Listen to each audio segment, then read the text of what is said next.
আসসালামু আলাইকুম। সম্মানিত দর্শক, রাজনীতির আকাশে যখন কালো মেঘ জমে, তখন অনেকেই হয়তো ভাবেন সূর্যটা বুঝি চিরকালের জন্যই হারিয়ে গেল। কিন্তু প্রকৃতির নিয়ম আর রাজনীতির ব্যাকরণ, এই দুটি জায়গায় একটা অদ্ভুত মিল আছে। রাত যত গভীর হয়, প্রভাত কিন্তু ঠিক ততটাই নিকটে চলে আসে। আজকে আমরা এমন একটি বিষয় নিয়ে কথা বলবো, যা নিয়ে বর্তমান সময়ে চায়ের কাপ থেকে শুরু করে রাজনীতির অন্দরমহলে রীতিমতো এক প্রকার ঝড় বয়ে যাচ্ছে। অনেকেই অনেক কথা বলছেন, নানা রকম সমীকরণও মেলাচ্ছেন। কেউ কেউ তো ঘোষণাই দিয়ে দিয়েছেন যে একটি বিশেষ রাজনৈতিক দলের অধ্যায় বুঝি এবার চিরতরে শেষ হয়ে গেল। কিন্তু আসলেই কি তাই? ইতিহাসের পাতা উল্টালে আমরা কি দেখতে পাই? আজ আমরা আবেগ, ক্ষোভ বা সাময়িক কোনো উত্তেজনার বশবর্তী হয়ে নয়, বরঞ্চ ইতিহাসের নির্মোহ আয়নায় দাঁড়িয়ে একেবারে নিরেট রাজনৈতিক বাস্তবতার নিরিখে বাংলাদেশের প্রাচীনতম এবং শেকড় সর্বস্ব রাজনৈতিক দল বাংলাদেশ আওয়ামী লীগের বর্তমান ও ভবিষ্যৎ নিয়ে একটু খোলামেলাভাবে আলোচনা করব। দেখুন সুপ্রিয় দর্শক, ইতিহাস কিন্তু বড়ই নির্মম, আবার ইতিহাস বড়ই শিক্ষণীয়। আপনি যদি একটু পেছনের দিকে ফিরে তাকান, তাহলে দেখবেন ৭৫-এর সেই ১৫ই আগস্টের পর এই দেশের রাজনৈতিক দৃশ্যপট কেমন ছিল। জাতির পিতা বঙ্গবন্ধু শেখ মুজিবুর রহমানকে সপরিবারে হত্যার পর আওয়ামী লীগের শীর্ষ নেতারা যখন কেউ কারাগারে, কেউ দিশেহারা, তখন অনেকেই কিন্তু ভেবেছিলেন আওয়ামী লীগ বুঝি শেষ। দলটিকে খণ্ড বিখণ্ড করা হয়েছিল। মিজান লীগ, ফরিদ গাজী লীগ, কত নামেই না দলটিকে বিভক্ত করার চেষ্টা করা হয়েছিল। সেদিনের সেই দুঃসময়ও কিন্তু কেউ কল্পনা করতে পারেনি যে এই দলটি আবার ফিনিক্স পাখির মতো ভস্ম থেকে উঠে আসবে। দীর্ঘ ২১টি বছর এই দলটিকে ক্ষমতার বাইরে রাখা হয়েছিল। কিন্তু রাজনীতির মাঠ থেকে কি কোনোভাবে মুছে ফেলা গিয়েছিল? যায়নি। কেন? কারণ আওয়ামী লীগ কোনো কাগজে বা ড্রয়িং রুম ভিত্তিক রাজনৈতিক দল নয়। এই দলটির শেকড় বাংলাদেশের প্রতিটি গ্রামের মেঠোপথ, প্রতিটি নদীর পলিমাটির সাথে মিশে আছে। আর ঠিক সেই কারণেই আজ যারা ভাবছেন সাময়িক কোনো আন্দোলন বা তথাকথিত কোনো চেতনার ধোঁয়াশা দিয়ে আওয়ামী লীগকে রাজনীতির মাঠ থেকে একদম পুরোপুরিভাবে নির্বাসনে পাঠানো সম্ভব, আমি মনে করি তারা আসলে ইতিহাসের সবচেয়ে বড় ভুলটি বর্তমান সময়ে করতে যাচ্ছে। এই যে সাম্প্রতিক সময় আমরা দেখেছি আওয়ামী লীগের শীর্ষ নেতারা কেউ আত্মগোপনে, কেউ দেশের বাইরে, আর আওয়ামী লীগের সভানেত্রী শেখ হাসিনা নিজে ভারতে অবস্থান করছেন। এই সুযোগে অনেকে কিন্তু রাজনীতির নতুন মেরুকরণ করার চেষ্টা করছেন। কিন্তু রাজনীতির এই দাবা খেলায় মাঠের বাস্তবতা আসলে কি বলছে, আমি আপনাদেরকে দুটো সাম্প্রতিক ঘটনার কথা একটু মনে করিয়ে দিতে চাই। প্রথমে আসা যাক তৃণমূলের কথায়। রাজনীতির প্রাণ কিন্তু এই তৃণমূল। দলের বড় নেতারা যখন হিসাব নিকাশ মেলাতে ব্যস্ত থাকেন, তখন তৃণমূলের কর্মীরা কিন্তু আবেগে দল করেন। এই তো কয়েকদিন আগে আমরা দেখেছি সামাজিক যোগাযোগ মাধ্যমে ছড়িয়ে পড়া একটি ভিডিও আমাদের সামনে কিন্তু অন্যরকম বাস্তবতার চিত্র তুলে ধরেছিল। লক্ষ্মীপুরের কমলনগর, মেঘনা নদীর কূল ঘেঁষে থাকা এক নির্জন এলাকা। গত শুক্রবার রাতের আধারে নদীর তীরে মতিরহাট সংলগ্ন এলাকায় প্রমত্তা মেঘনার গর্জনকে সাক্ষী রেখে আওয়ামী লীগ ও যুবলীগের প্রায় শতাধিক নেতাকর্মী একটি শপথ গ্রহণ করেছেন। হাতে মোমবাতি, চারিদিকে ঘুটঘুটে অন্ধকার, আর তার মাঝেই কিন্তু তারা গুল হয়ে দাঁড়িয়ে শপথ নিচ্ছেন। কিন্তু কি তাদের শপথ? তারা শপথ নিচ্ছেন যে যে কোনো মূল্যে বঙ্গবন্ধু কন্যা শেখ হাসিনাকে তারা দেশে ফিরিয়ে আনবেন এবং তার নেতৃত্বেই তারা আন্দোলন সংগ্রাম যেটাই আসুক না কেন সেটা চালিয়ে যাবেন। সুপ্রিয় দর্শক, একটু গভীরভাবে ভেবে দেখুন তো, এই মানুষগুলো কারা? এরা তো আসলে কোনো কেন্দ্রীয় নেতা নন। এদের তো আসলে হারানোর ভয় বা পাওয়ার লোভ খুব একটা নেই। বর্তমানে এই চরম বৈরী পরিবেশে যখন আওয়ামী লীগের নাম নিলেই পুলিশের তাড়া খেতে হয়, আইনি ঝামেলার ভয় থাকে, তখন এই মানুষগুলো রাতের অন্ধকারে জীবনের ঝুঁকি নিয়ে কেন এই শপথ নিচ্ছেন?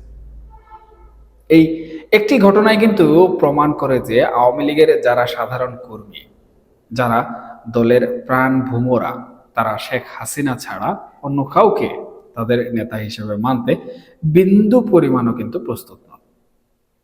এই যে তৃণমূলের আবেগ, এই যে তাদের নেত্রীর প্রতি নিঃশর্ত ভালোবাসা, এটাকে আপনি কোন আইন দিয়ে, কোন ভয় দেখিয়ে আসলে মুছে ফেলতে পারবেন? দেখুন, অনেকেই হয়তো ভাবছেন দলের ভেতর থেকে রিফাইন্ড আওয়ামী লীগ কিংবা সংস্কারপন্থী কোনো অংশ তৈরি করে দলটিকে ভেঙে ফেলা হবে। কিন্তু ওই যে বললাম, ইতিহাস সাক্ষী দেয় শেখ হাসিনার আশীর্বাদ ছাড়া, তার সমর্থন ছাড়া এই দেশে আওয়ামী লীগের নামে কোনো সাইনবোর্ড দাঁড় করানো সম্ভব নয়। আর যদি কেউ সেও করতে চায়, শেখ হাসিনা যেদিন দেশের মাটিতে পা রাখবেন, সেদিন ওই তথাকথিত সংস্কারপন্থীদের সব আয়োজন জোয়ারের পানিতে আমি মনে করি খড়কুটোর মতো ভেসে যাবে। এবার আসুন সুপ্রিয় দর্শক, মুদ্রার উল্টো পিঠে যারা আওয়ামী লীগের অনুপস্থিতিতে রাজনীতির মাঠে বর্তমান সময়ে একচ্ছত্র অধিপতি হওয়ার স্বপ্ন দেখছিলেন, তাদের অবস্থানটা আমরা একটু হলেও বিশ্লেষণ করার চেষ্টা করি। সিনিয়র সাংবাদিক এবং বিশ্লেষক এম এ আজিজ সাহেব সম্প্রতি অত্যন্ত চমৎকার এবং সময় উপযোগী একটি বিশ্লেষণ কিন্তু দাঁড় করিয়েছেন। তিনি খুব স্পষ্টভাবে বলেছেন যে আওয়ামী লীগকে মোকাবেলা করার সময় কিন্তু বিএনপির জন্য পেরিয়ে গেছে। কথাটা শুনতে অনেকের কাছে একটু আমি মনে করব খটকা লাগতে পারে, তবে তিনি আসলে কি বোঝাতে চেয়েছেন সেটা আমি মনে করি জানা খুবই গুরুত্বপূর্ণ। দেখুন দর্শক, মনে হতে পারে আওয়ামী লীগ তো এখন আসলে মাঠে নেই, তাহলে বিএনপির আবার সময় পেরুলো কিভাবে? কিন্তু রাজনীতির সূক্ষ্ম হিসাবটা একটু ভিন্ন। এম এ আজিজ সাহেব যে কথাটা বোঝাতে চেয়েছেন তা হলো, আওয়ামী লীগের যে কোটি কোটি নীরব সমর্থক এই স্বাধীন বাংলাদেশের ভূখণ্ড জুড়ে ছড়িয়ে আছে, তাদের হয়তো এই মুহূর্তে সঠিক কোনো নেতৃত্ব নেই বা তারা সংগঠিত নয়, কিন্তু তাদের অস্তিত্ব তো আর কোনোভাবে মিথ্যে হয়ে যায়নি। এই বিশাল জনসমর্থন সম্পন্ন একটি দলকে যখন আপনি রাজনীতির মাঠ থেকে জোর করে যেভাবে হোক বাইরে রাখার চেষ্টা করবেন, তখন সেটা কিন্তু বুমেরাং হতে স্পষ্টভাবে বাধ্য। আজকে দেখুন, সংসদে বা রাজনীতির মাঠে বিএনপি এবং জামাতের মধ্যে যে বিরোধ বা দর কষাকষি চলছে, অনেকেই কিন্তু বলছেন এগুলো অনেকটা সাজানো নাটক। তারা যাই করুক না কেন, তাদের মনের ভেতরে কিন্তু একটা অদৃশ্য ভয় কাজ করছে। ভয়টা কিসের? ভয়টা হলো আওয়ামী লীগের ফিরে আসার। এই যে 24-এর অভ্যুত্থানের কথা বলে যারা আজ রাজনীতির মাঠ গরম করছেন, তারা খুব ভালো করেই একটা বিষয় জানেন যে আওয়ামী লীগ যদি তার পূর্ণ শক্তি নিয়ে নির্বাচনে ফেরে বা রাজনীতির মূল স্রোতে ফিরে আসে, তবে এই বিচ্ছিন্ন রাজনৈতিক দলগুলোর পক্ষে কোনোভাবেই একা এই আওয়ামী লীগকে সামাল দেয়া সম্ভব নয়। তখন কিন্তু বাধ্য হয়েই নিজেদের অস্তিত্ব টিকিয়ে রাখার স্বার্থে বিএনপি, জামাত সহ অন্যান্য সব বিরোধী শক্তিকে একজোট হতে হবে। কারণ কারণ তারা জানে এককভাবে আওয়ামী লীগের যে সাংগঠনিক ভিত্তি এবং তৃণমূলের যে বিস্তৃতি, সেটার মোকাবেলা করা তাদের সাধ্যের মধ্যে নেই। দেখুন দর্শক, আপনারা নিশ্চয়ই ইতিমধ্যে খেয়াল করেছেন, সামনেই কিন্তু পেশাজীবীদের বিভিন্ন নির্বাচন, বার কাউন্সিলের নির্বাচন এবং সবচেয়ে বড় কথা, স্থানীয় সরকার নির্বাচনগুলো কড়া নাড়ছে। দেখুন, এই নির্বাচনগুলোতে যখন ভোটের রাজনীতি শুরু হবে, তখন কিন্তু আওয়ামী লীগের ওই নীরব ভোটাররা, ওই তৃণমূলের কর্মীরা যারা মেঘনার তীরে দাঁড়িয়ে শপথ নেয়, তারা কিন্তু কোনোভাবেই বসে থাকবে না। এই বিশাল জনসমর্থককে আপনি কোনো জাদু বলে আটকেও রাখতে পারবেন না। দেখুন, বিএনপি হয়তো ভেবেছিল আওয়ামী লীগকে মাইনাস করে তারা খুব সহজেই ক্ষমতার মসনদে টিকে থাকতে পারবে। কিন্তু বাস্তবতা হলো আওয়ামী লীগকে বাদ দিয়ে এই দেশের রাজনীতিতে আমি অন্ততপক্ষে মনে করি কোনো ধরনের স্থিতিশীলতা আনা কোনোভাবেই সম্ভব নয়। দর্শক, রাজনীতিতে একটা কথা আছে, ন্যাচারাল ব্যালেন্স বা প্রাকৃতিক ভারসাম্য, এবং বাংলাদেশের রাজনীতিতে আওয়ামী লীগ হচ্ছে সেই ব্যালেন্সিং ফোর্স বা ভারসাম্যের মূল কেন্দ্রবিন্দু। আপনি যদি জোর করে এই কেন্দ্রবিন্দুকে সরিয়ে দিতে চান, তাহলে চারপাশের সবকিছুই কিন্তু ভারসাম্যহীন হয়ে পড়বে। আজকে যারা ক্ষমতায় বসে কিংবা সংসদে বসে ভাবছেন আওয়ামী লীগকে নিষিদ্ধ করলেই বা নির্বাচনের বাইরে রাখলেই সব সমস্যার সমাধান হয়ে যাবে, তারা আসলে বোকার স্বর্গে বাস করছেন। কেন? কারণ একটি রাজনৈতিক দলের নিবন্ধন বাতিল করা যায়, তাদের কার্যালয়ে তালা ঝুলিয়ে দেয়া যায়, কিন্তু কোটি কোটি মানুষের হৃদয়ে যে রাজনৈতিক বিশ্বাস, তাকে আপনি কোন তালা দিয়ে আটকে রাখবেন? এটাই কিন্তু সব থেকে বড় এবং গুরুতর প্রশ্ন।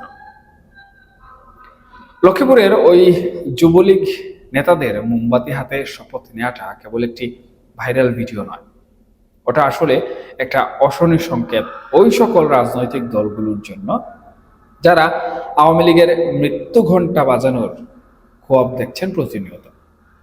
ওটা প্রমাণ করে যে দলের শীর্ষ নেতারা না থাকলেও আওয়ামী লীগ তার শেকড় থেকে আবার নতুন করে রসদ সংগ্রহ করতে জানে।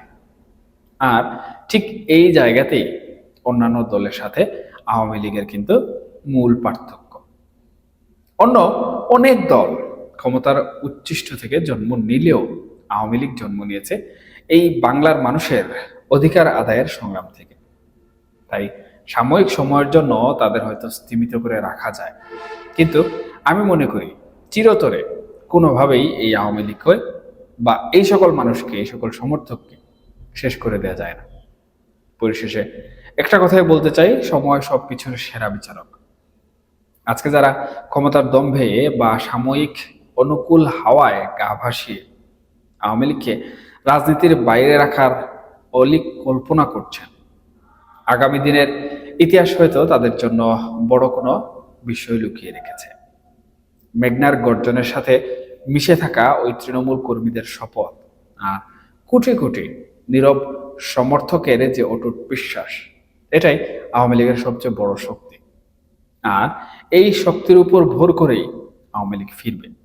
আওয়ামী লীগকে ফিরতেই হবে, কারণ আওয়ামী লীগকে বাদ দিয়ে বাংলাদেশের রাজনৈতিক ইতিহাস যেমন লেখা কোনোভাবেই সম্ভব নয়, তেমনি আওয়ামী লীগকে রাজনীতির বাইরে রেখে এই দেশের রাজনীতির ভবিষ্যৎ অঙ্কন করাও কিন্তু ডাকা অসম্ভব। ইতিহাস তার নিজের নিয়মেই পুনরাবৃত্ত হয়, আর সেই ইতিহাসের পাতায় আওয়ামী লীগের ফিরে আসার অধ্যায়টি হয়তো খুব দ্রুতই লেখা হতে চলেছে। এখনকার মতো এ পর্যন্তই। ভালো থাকবেন, সুস্থ থাকবেন, আর রাজনীতির এই পালাবদলের দিকে সতর্ক নজর রাখবেন। এবং এই আলোচনা প্রসঙ্গে বা এই আলোচনার বিষয়ে আপনাদের যদি কোনো মন্তব্য থেকে থাকে, সেটা অবশ্যই কমেন্ট বক্সে জানাতে ভুলবেন না, কারণ আপনাদের কমেন্ট আমার জন্য অত্যন্ত গুরুত্বপূর্ণ। আমি সেখান থেকে শিক্ষা অর্জন করি। আল্লাহ হাফেজ।